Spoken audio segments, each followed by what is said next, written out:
कभी सोचा है कि बस एक स्विच दबाते ही हमारे घरों में, ऑफिस में, हर जगह रोशनी कैसे हो जाती है?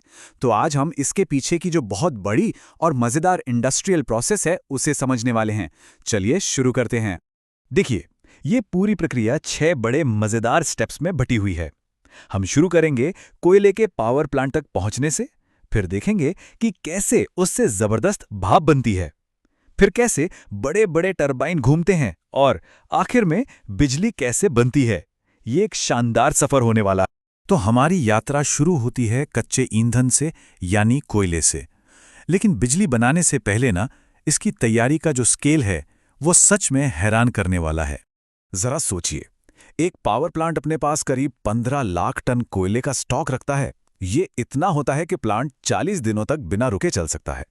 ऐसा इसलिए ताकि हमारे घरों में बिजली की सप्लाई कभी ना रुके, भले ही ट्रेन लेट हो जाए या कोई और दिक्कत आ जाए। तो ये कोयला कई स्टेज से गुजरता है। ये ट्रेन से आता है और फिर इसे तब तक पीसा जाता है जब तक ये चेहरे के पाउडर जितना एकदम बारीक ना हो जाए। और ये बहुत जरूरी है ताकि कोयला फौरन और पूरी तरह से जल सके। और ये बात तो और भी चौंकाने वाली है। जरा इस स्लाइड को देखिए। कोयले को संभालने और तैयार करने की ये जो पूरी प्रोसेस है ना, ये अकेले ही पावर प्लांट की आधी जमीन घेर लेती है। मतलब आधा प्लांट तो सिर्फ ईंधन की तैयारी के लिए ही बना है। अच्छा, अब जब हमारा ईंधन तैयार है तो असली खेल शुरू होता है। चलिए देखते हैं कि कैसे इस बारीक कोयले के पाउडर से जबरदस्त गर्मी और दबाव बनाया जाता है, जो इस पूरी प्रक्रिया का दिल है। इस पाउडर कोयले को एक बहुत बड़ी भट्टी में, जिसे बॉयलर कहते हैं, आग के गोले की तरह स्प्रे किया जाता है। ये पलक झपकते ही जल उठता है और हजारों पाइपों में भरे पानी को खौला देता है। इसे समझने का सबसे आसान तरीका है कि इसे एक बहुत बड़े इंडस्ट्रियल प्रेशर कुकर की तरह समझें। अब कोयला जलने के बाद दो तरह की राख बचती है। एक होती है भारी बॉटम ऐश, जो नीचे गिर जाती है और सीमेंट बनाने के काम आ जाती है। और दूसरी होती है हल्की फ्लाई ऐश, जो धुएं के साथ ऊपर उठती है। लेकिन धुएं के साथ उड़ने वाली इस बारीक राख का क्या होता है? अगर इसे ऐसे ही हवा में छोड़ दिया जाए तो ये बहुत ज्यादा प्रदूषण फैलाएगी। तो इसे प्लांट से बाहर निकलने से पहले पकड़ना बहुत ज्यादा जरूरी है। तो ये काम किया जाता है इलेक्ट्रोस्टैटिक प्रेसिपिटेटर नाम के एक डिवाइस से। ये डिवाइस आसान भाषा में राख के लिए एक चुंबक की तरह काम करता है और हवा को बाहर छोड़ने से पहले बिल्कुल साफ कर देता है।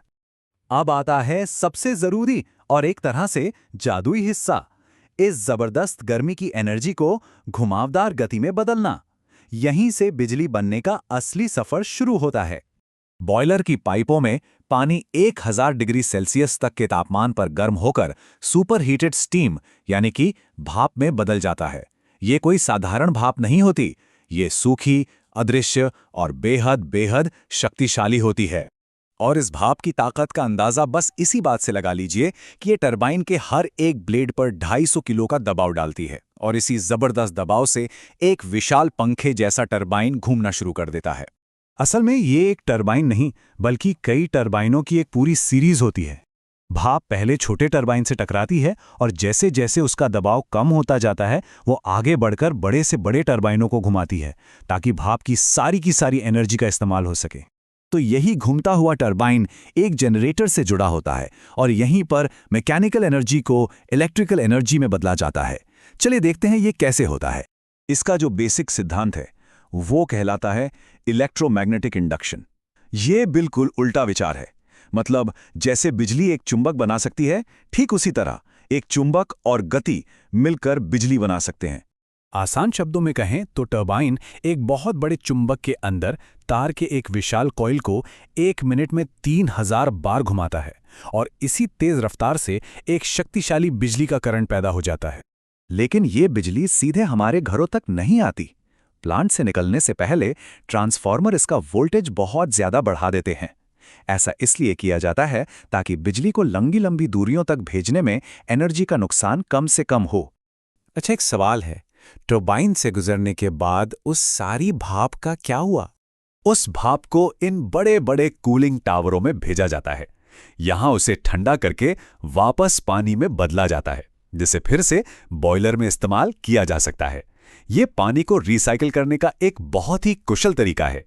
वैसे तो पानी को रिसाइकल किया जाता है, लेकिन इसकी जो शुरुआती सप्लाई है वो पास की किसी नदी से ली जाती है और उसे बॉयलर की पाइपों में मिनरल्स को जमने से रोकने के लिए पहले अच्छी तरह से प्योरीफाई भी किया जाता है।